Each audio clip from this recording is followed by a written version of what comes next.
दोस्तों, अगर आपको दिल्ली और कोलकाता के बीच खेला गया रोंगटे खड़े कर देने वाला मुकाबला पसंद आया हो तो हमारी इस वीडियो को दिल से एक लाइक जरूर कीजिएगा। आज के इस वीडियो का लाइक टारगेट सिर्फ 700 लाइक है। दिल्ली के खिलाफ कोलकाता के बल्लेबाजों का आया जबरदस्त तूफान। चौके और छक्के की बारिश करते हुए कोलकाता के बल्लेबाजों ने दिल्ली के हर गेंदबाज की उड़ा डाली धज्जियां और घुटने टेकने के लिए कर दिया मजबूर। लेकिन बाद में अक्षर पटेल ने गेंदबाजी करते हुए ऐसा तांडव मचाया जिसके सामने कोलकाता की पूरी टीम लड़खड़ाती हुई नजर आई। तो आखिर किस बल्लेबाज ने कोलकाता की कराई मैच में वापसी? किस बल्लेबाज ने ठोका सबसे तेज अर्धशतक? अक्षर पटेल ने कितने विकेट झटका और कोलकाता की टीम ने दिल्ली कैपिटल्स को कितने रनों का दिया लक्ष्य? कोलकाता की बल्लेबाजी के साथ इस रोमांचक मुकाबले की पूरी हाईलाइट हम आपको जरूर दिखाने वाले हैं। लेकिन उससे पहले आपको क्या लगता है, अक्षर पटेल और अजिंक्य रहाणे में से कौन है बेहतर कप्तान? आप खुद नीचे कमेंट करके बताइए। दोस्तों, दिल्ली के मैदान पर कोलकाता और दिल्ली के मुकाबले में रोमांच की सारी हदें पार हो गई। जी हां दोस्तों, इस मुकाबले में अक्षर पटेल की अगुवाई में दिल्ली की टीम ने टॉस जीतकर कोलकाता को बल्लेबाजी करने के लिए आमंत्रित किया था। कोलकाता की तरफ से बल्लेबाजी की शुरुआत करने के लिए सुनील नारायण के साथ रहमानुल्लाह गुरबाज की खतरनाक जोड़ी मैदान पर उतरी। दोनों बल्लेबाजों के कंधों पर अपनी टीम को अच्छी शुरुआत दिलाने की जिम्मेदारी थी। वहीं दिल्ली कैपिटल्स की तरफ से पहले ओवर में गेंदबाजी करने के लिए आए दुनिया के खतरनाक गेंदबाजों में शुमार मिचेल स्टार्क का स्वागत रहमानुल्लाह गुरबाज ने ओवर की पहले ही गेंद पर शानदार चौका लगाकर किया और चौके के साथ अपनी टीम का खाता खोला। इसके बाद की 4 गेंदों पर मिचेल स्टार्क ने एक भी रन नहीं खर्च किया, लेकिन ओवर की अंतिम गेंद पर गुरबाज ने एक और चौका लगाकर किया। गुरबाज ने अकेले पहले ओवर से 8 रन बटोर लिए।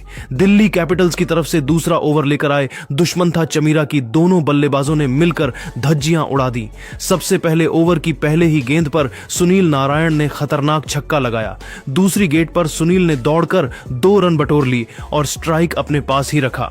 दूसरे ओवर की तीसरी गेंद पर सुनील नारायण ने जबरदस्त चौका लगाकर कोलकाता नाइट राइडर्स के स्कोर को रॉकेट की रफ्तार से आगे बढ़ाया।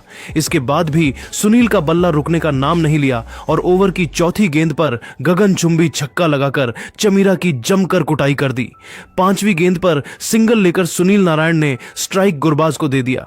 स्ट्राइक पर आते ही गुरबाज ने जबरदस्त चौका जड़कर चमीरा को घुटने टेकने के लिए मजबूर कर दिया। चमीरा का यह ओवर दिल्ली कैपिटल्स के लिए काफी महंगा साबित हुआ। दुष्मंथा चमीरा ने दूसरे ओवर से 25 रन खर्च कर दिए। 2 ओवर की समाप्ति के बाद कोलकाता नाइट राइडर्स का स्कोर 33 रनों तक पहुंच गया। तीसरे ओवर में दिल्ली के कप्तान अक्षर पटेल ने मिचेल स्टार्क पर फिर से भरोसा जताया और विकेट की तलाश में गेंदबाजी करने के लिए गेंद को स्टार्क के हाथों में थमाया। मिचेल स्टार्क के दूसरे और चौथी गेंद पर गुरबाज ने 2 चौके लगाकर कोलकाता नाइट राइडर्स के स्कोर को रॉकेट की रफ्तार से आगे बढ़ाया। फिर 5वीं गेंद पर सनसनाता हुआ छक्का लगाकर स्टार्क के होश उड़ा दिए। लेकिन जाते जाते मिचेल स्टार्क ने ओवर के अंतिम गेंद पर गुरबाज को अभिषेक पोरेल के हाथों कैच आउट करा के उनको पवेलियन का रास्ता दिखा दिया और अपनी टीम को पहली सफलता दिला डाली। गुरबाज अपनी टीम के लिए 26 रनों का योगदान देकर वापस लौट गए। 3 ओवर की समाप्ति के बाद कोलकाता नाइट राइडर्स का स्कोर एक विकेट के नुकसान पर 48 रनों तक पहुंच गया। गुरबाज का विकेट गिरने के बाद अब सुनील नारायण का साथ देने के लिए खुद कोलकाता नाइट राइडर्स के कप्तान अजिंक्य रहाणे मैदान पर आ चुके थे। चौथे ओवर में दिल्ली के गेंदबाजी में बदलाव देखने को मिला और कप्तान अक्षर पटेल ने गेंदबाजी करने के लिए तेज गेंदबाज मुकेश कुमार को बुला लिया। आते ही मुकेश शानदार गेंदबाजी का नजारा पेश कर रहे थे। तभी चौथी गेंद पर सुनील नारायण ने जबरदस्त चौका लगाकर कोलकाता के स्कोर को तेजी से आगे बढ़ाया। इसके बाद मुकेश ने शानदार गेंदबाजी किया और चौथे ओवर से सिर्फ 6 रन ही बनने दिया। 4 ओवर की समाप्ति के बाद कोलकाता नाइट राइडर्स का स्कोर एक विकेट के नुकसान पर 54 रनों तक पहुंच चुका था। अजिंक्य रहाणे 14 गेंद पर 26 रनों की पारी खेलकर निराश मन से पवेलियन की तरफ लौट गए। अब कोलकाता की तरफ से बल्लेबाजी करने के लिए वेंकटेश अय्यर मैदान पर उतरे। 8वें ओवर की 5वीं गेंद पर वेंकटेश अय्यर ने सनसनाता हुआ चौका लगाकर कोलकाता के स्कोर को 8 ओवर में 97 रनों तक पहुंचा दिया। 9वें ओवर में दिल्ली के कप्तान अक्षर पटेल ने रणनीति बनाई और विकेट की तलाश में गेंदबाजी करने के लिए एक बार फिर से गेंद को विपराज निगम के हाथों में थमाया।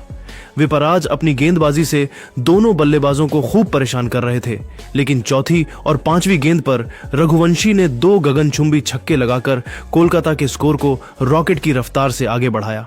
दिल्ली कैपिटल्स की तरफ से 10वें ओवर में गेंदबाजी करने के लिए आए अक्षर पटेल की दूसरी गेंद को वेंकटेश अय्यर ने हवा में दे मारा और गेंद सीधा विपराज निगम के हाथों में चली गई। अय्यर अपनी टीम के लिए सिर्फ 7 रनों का योगदान देकर निराश मन से वापस लौट गए। इस तरीके से कोलकाता के तेजी से बढ़ते हुए स्कोर पर ब्रेक लग गया। अय्यर का विकेट गिरने के बाद अंगकृष रघुवंशी का साथ देने के लिए कोलकाता के सबसे खतरनाक बल्लेबाज रिंकू सिंह आ चुके थे। 10 ओवर की समाप्ति के बाद कोलकाता नाइट राइडर्स का स्कोर 4 विकेट के नुकसान पर 117 रन बन पाया। 11वें ओवर में दिल्ली के कप्तान अक्षर पटेल ने बॉलिंग स्पेल में जबरदस्त बदलाव किया और गेंदबाजी करने के लिए स्पिन के जादूगर कुलदीप यादव को बुला लिया, जिनका स्वागत रिंकू सिंह ने तीसरी गेंद पर चौका लगाकर किया। इसके बाद दोनों बल्लेबाजों ने सिंगल लेकर 11 ओवर में कोलकाता के स्कोर को 126 रनों तक पहुंचा दिया। दिल्ली की तरफ से 12वां ओवर लेकर आए विकेट की तलाश में कप्तान अक्षर पटेल। ओवर की शुरुआती 5 गेंद पर दोनों बल्लेबाजों को सिंगल और डबल के साथ ही काम चलाना पड़ा। तभी अंतिम गेंद पर रघुवंशी ने सनसनाता हुआ चौका लगाकर कोलकाता के स्कोर को रॉकेट की रफ्तार से आगे बढ़ाया। 12 ओवर के बाद कोलकाता का स्कोर 136 रन बन पाया। वहीं उसके 4 बड़े बल्लेबाज पेवेलियन की तरफ लौट चुके थे। 13वें ओवर में कुलदीप यादव ने अपना असली रूप दिखा दिया और खतरनाक गेंदबाजी करते हुए दोनों बल्लेबाजों को चकमा दे दिया। रिंकू सिंह और अंकुश रघुवंशी को कुलदीप की गेंद बिल्कुल भी समझ में नहीं आ रही थी और वह एक रन बनाने के लिए तरस रहे थे। शानदार गेंदबाजी करते हुए कुलदीप ने अपने इस ओवर से सिर्फ 1 रन ही खर्च किया, लेकिन विकेट निकालने में फेल रहे। दिल्ली की तरफ से 14वां ओवर लेकर आए अक्षर पटेल ने दोनों बल्लेबाजों को पूरी तरीके से बांध कर रखा। दोनों बल्लेबाज अक्षर पटेल के इस ओवर से 5 रन ही जोड़ सके।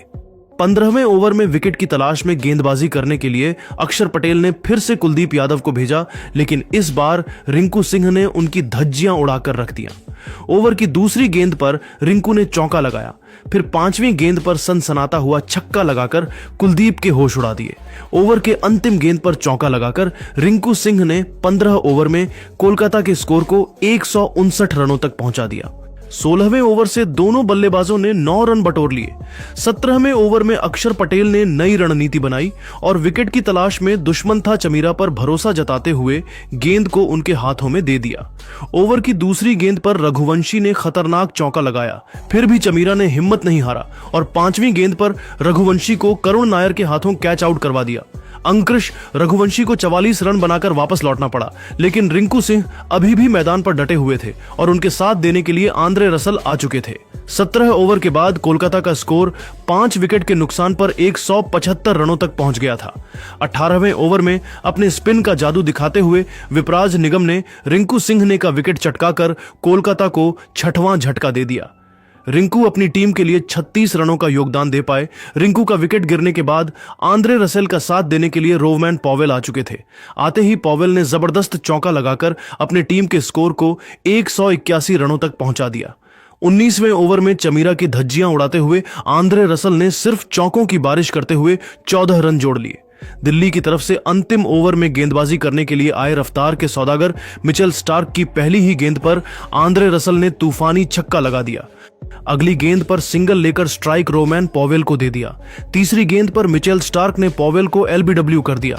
अब बल्लेबाजी करने के लिए अनुकूल राय आ चुके थे। चौथी गेंद पर अनुकूल राय ने तगड़ा प्रहार किया, लेकिन बाउंड्री पर खड़े चमीरा ने दौड़कर कैच लपक लिया।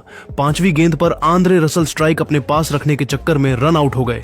आखिरी गेंद पर वरुण चक्रवर्ती को सिंगल ही मिल पाया। मिचेल स्टार्क ने 20वें ओवर में सिर्फ 9 रन ही बनने दिया। इस तरीके से कोलकाता नाइट राइडर्स की टीम ने दिल्ली कैपिटल्स के सामने 204 रनों का पहाड़ जैसा स्कोर खड़ी कर दी।